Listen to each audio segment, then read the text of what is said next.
Assalamualaikum warahmatullahi wabarakatuh. Halo semuanya, perkenalkan nama saya Wilda Shivana Rosya, saya dari Pendidikan Masyarakat, Angkatan 2019, Fakultas Ilmu Pendidikan, Universitas Negeri Jakarta.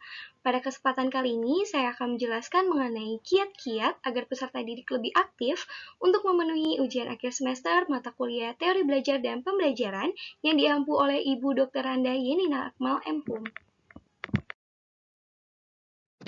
Adapun yang akan saya bahas pada kesempatan kali ini, yang pertama ada memperbanyak praktek, menerapkan model pembelajaran Jigsaw, memberikan apresiasi atau penilaian bagus pada siswa yang aktif, membiasakan siswa berdiskusi kelompok, melakukan kegiatan tanya jawab.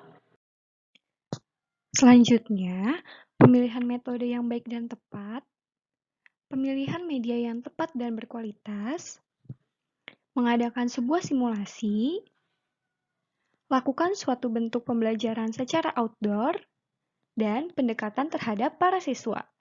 Teman-teman yang sudah penasaran, yuk kita langsung saja masuk ke pembahasannya. Yang pertama yang akan saya bahas adalah memperbanyak praktek.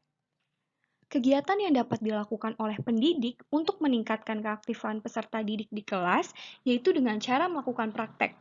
Dengan pelaksanaan praktek, peserta didik dituntut untuk selalu aktif bertanya dan aktif menemukan berbagai macam sumber agar praktek yang dilakukannya berhasil. Dengan mengajak peserta didik praktek, secara tidak langsung pendidik telah meningkatkan keaktifan mereka. Peserta didik yang pendiam dan pemalu akan tergugah untuk menjadi lebih aktif dari sebelumnya karena praktek yang sangat membutuhkan keaktifan. Lalu, apa aja sih manfaat dari praktek? Yang pertama, menghasilkan sumber daya manusia yang memiliki keahlian profesional dengan keterampilan, pengetahuan, serta etos kerja yang sesuai dengan tuntutan zaman. Yang kedua, mengasah keterampilan yang diberikan sekolah menengah kejuruan. Yang ketiga, menambah keterampilan, pengetahuan, gagasan-gagasan seputar dunia usaha serta industri yang profesional dan handal. Selain itu, siswa juga dapat membentuk pola pikir agar terkonstruktif baik, serta memberikan pengalaman dalam dunia industri maupun dunia kerja, lalu menjalin kerjasama yang baik antara sekolah dan perusahaan terkait, baik dalam dunia usaha maupun dunia industri, lalu mengenalkan siswa-siswi pada pekerjaan lapangan di dunia industri dan usaha, sehingga pada saatnya mereka terjun ke lapangan, pekerjaan yang sesungguhnya dapat beradaptasi dengan cepat, serta meningkatkan efisiensi waktu dan tenaga dalam mendidik dan melatih tenaga kerja yang berkualitas. Cara yang kedua, menerapkan model pembelajaran Jigsaw. Penggunaan model pembelajaran yang berbeda dari biasanya dapat pendidik lakukan untuk meningkatkan keaktifan peserta didik. Salah satu model yang dapat dicoba yaitu model pembelajaran Jigsaw. Model pembelajaran Jigsaw ini adalah model diskusi antar teman dengan membentuk kelompok kecil. Setelah beberapa kelompok kecil itu mendiskusikan materi mereka yang telah dibagi oleh guru, peserta didik diharap untuk membentuk kelompok baru yang berbeda tema bahasan dari kelompok kecil sebelumnya. Di kelompok kecil yang baru, masing-masing peserta didik diminta menjelaskan kembali materi mereka kepada anggota kelompok di kelompok yang baru secara bergiliran. Setelah itu, peserta didik diminta kembali pada kelompok kecilnya yang lama dan perwakilan dari kelompok kecil tersebut untuk maju ke depan kelas dan menjelaskan materi apa saja yang ditemukan atau ditentukan oleh guru.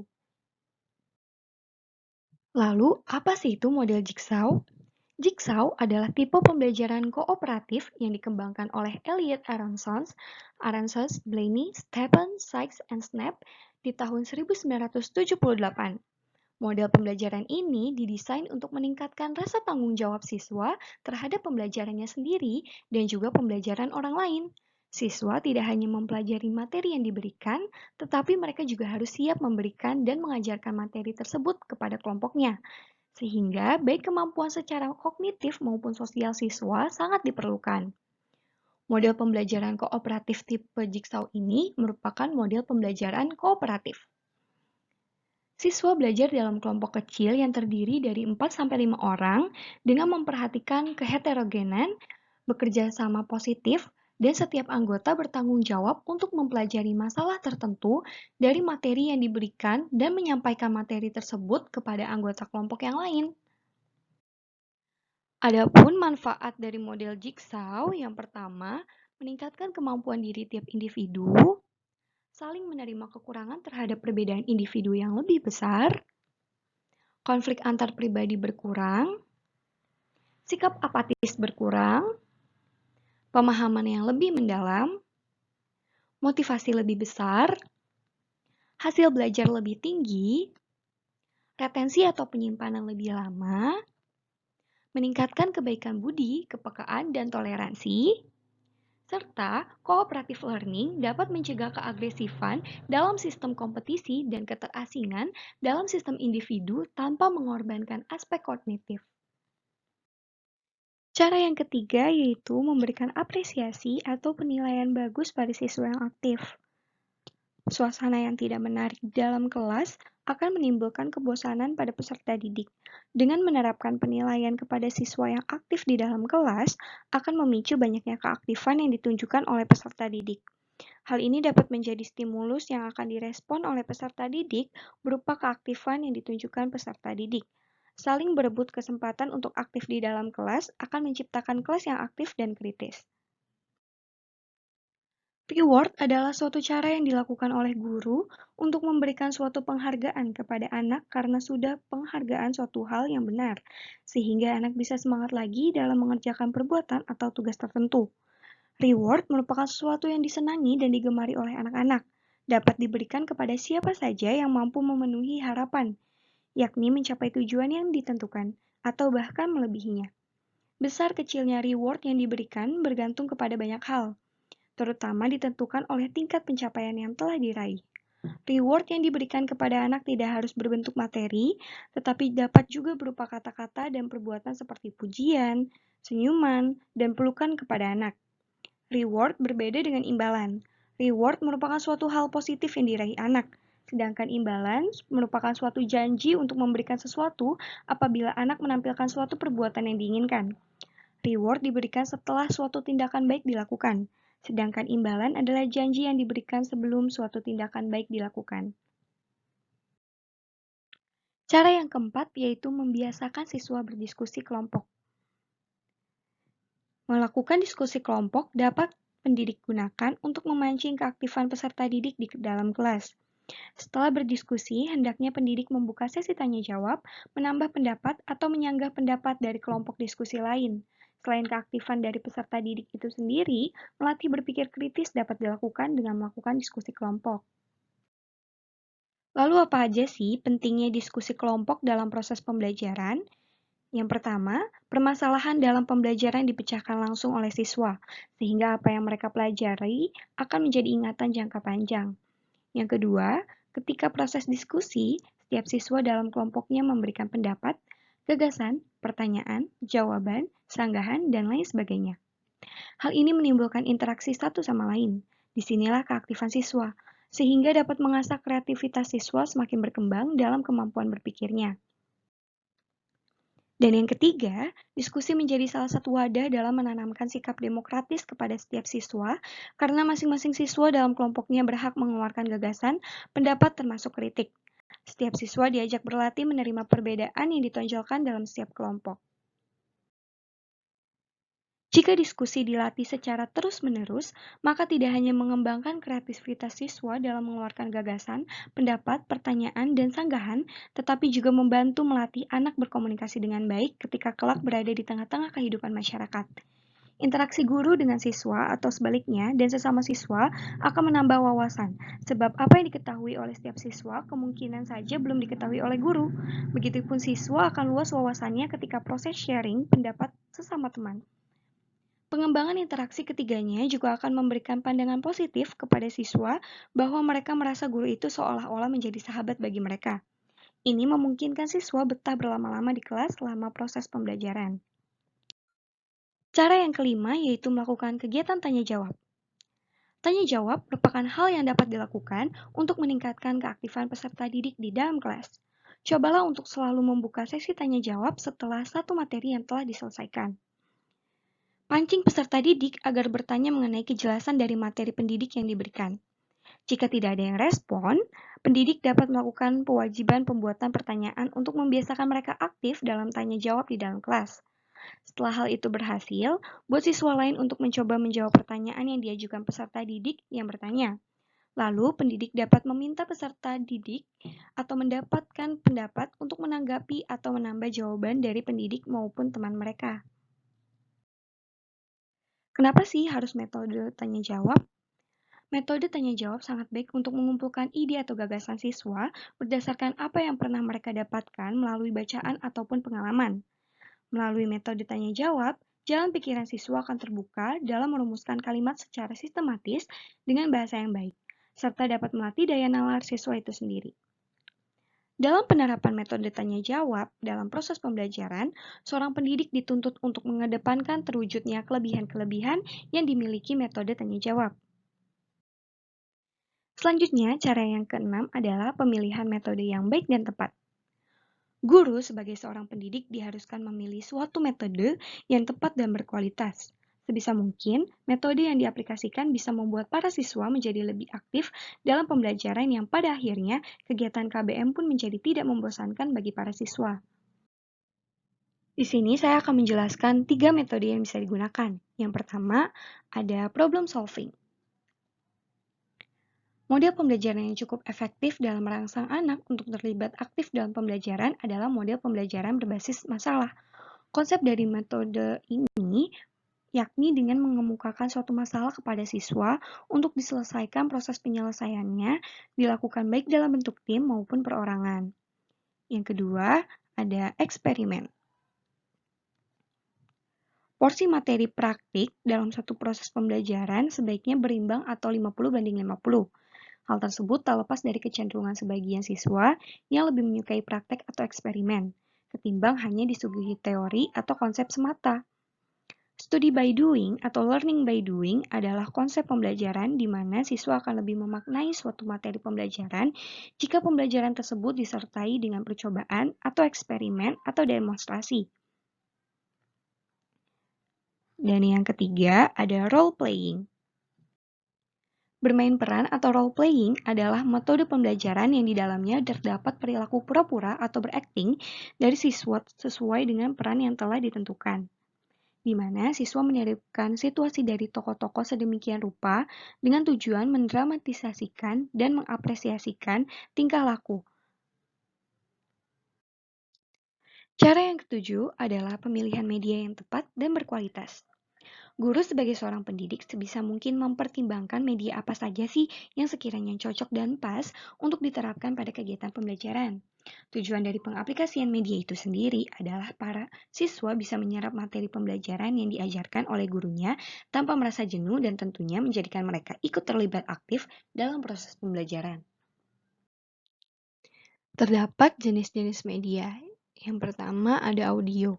Jenis media pembelajaran audio berfungsi untuk menyalurkan pesan audio dari sumber pesan ke penerima pesan. Media audio berkaitan erat dengan indera pendengaran, contohnya seperti radio, tape recorder, dan lain sebagainya.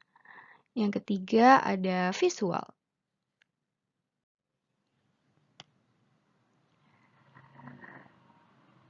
Nah, untuk visual ini adalah jenis media pembelajaran yang hanya mengandalkan indera penglihatan. Jenis media pembelajaran visual menampilkan materinya dengan menggunakan alat proyeksi atau proyektor. Contohnya seperti flashcard, poster, peta, dan juga gambar proyeksi. Dan yang ketiga ada audio visual. Jenis media pembelajaran audiovisual merupakan media yang mampu menampilkan suara dan gambar. Ditinjau dari karakteristiknya, dibedakan menjadi dua, yaitu media audiovisual diam dan juga media audiovisual gerak. Nah, kalau yang diam itu seperti TV diam atau buku bersuara, sedangkan media audiovisual gerak adalah film. Cara yang kedelapan adalah mengadakan sebuah simulasi. Hal tersebut sangat diperlukan untuk diaplikasikan di saat proses belajar mengajar.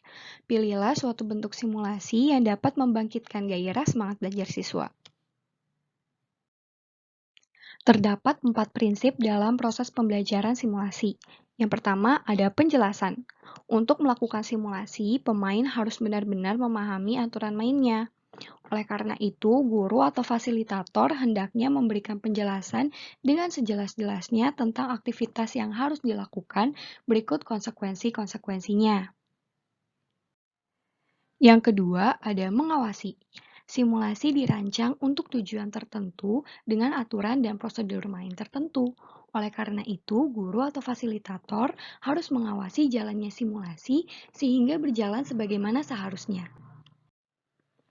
Yang ketiga, ada melatih. Dalam simulasi, pemain atau peserta akan mengalami kesalahan. Oleh karena itu, guru atau fasilitator harus memberikan saran, petunjuk, atau arahan sehingga memungkinkan mereka tidak melakukan kesalahan yang sama. Dan terakhir adalah proses diskusi. Dalam simulasi, refleksi menjadi bagian yang terpenting. Oleh karena itu, setelah simulasi selesai, fasilitator harus mendiskusikan beberapa hal, antara lain kesulitannya, hikmah yang bisa diambil, bagaimana memperbaiki kekurangan simulasi, dan sebagainya. Cara yang kesembilan, lakukan suatu bentuk pembelajaran secara outdoor. Guru jangan hanya melakukan suatu proses pembelajaran di dalam kelas saja, manfaatkan juga lokasi-lokasi yang ada. Kegiatan di dalam kelas secara terus-menerus hanya akan menjadikan siswa bosan dan jenuh. Oleh karenanya, cobalah sesekali untuk melakukan kegiatan belajar mengajar secara outdoor sehingga para siswa tidak merasa bosan dengan suasana pembelajaran. Di sini ada beberapa jenis-jenis pembelajaran luar kelas. Yang pertama ada Education Training Plus.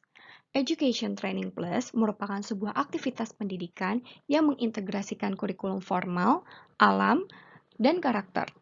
Kurikulum Diknas pembelajaran seperti art, science, dan lain-lain dengan pola mengenal alam sambil bermain-main.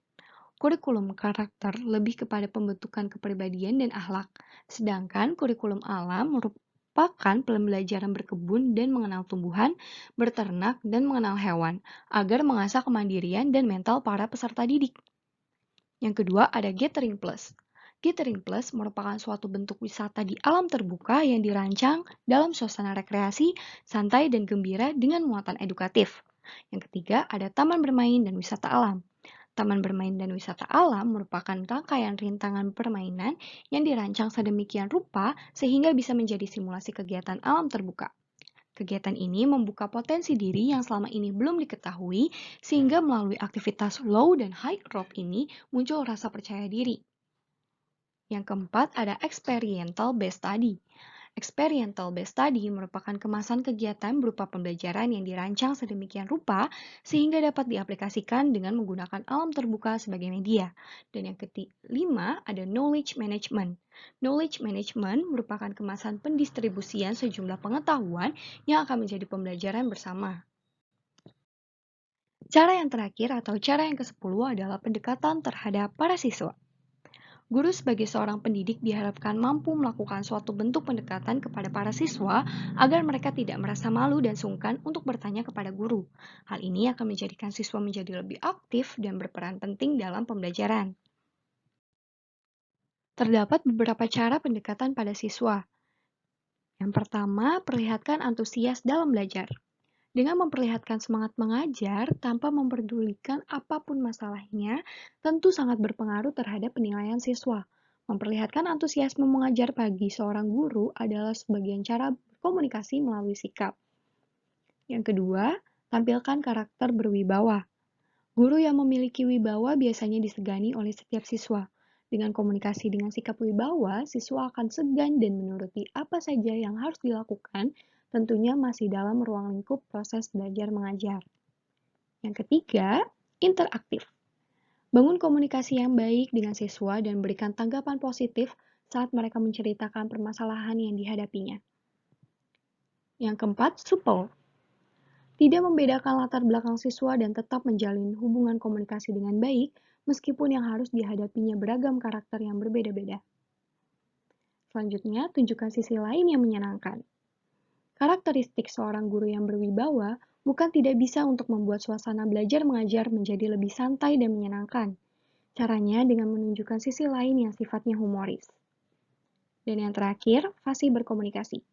Tidak hanya fasih dalam berbincang santai, tetapi fasih dalam menjelaskan materi atau arahan dengan cara berkomunikasi dengan lantang, jelas, jujur, ringkas, dan tidak berbelit-belit. Sekian materi yang dapat saya sampaikan, semoga bermanfaat dan dapat mengedukasi seluruh pendidik di Indonesia. Kurang lebihnya mohon maaf. Wassalamualaikum warahmatullahi wabarakatuh.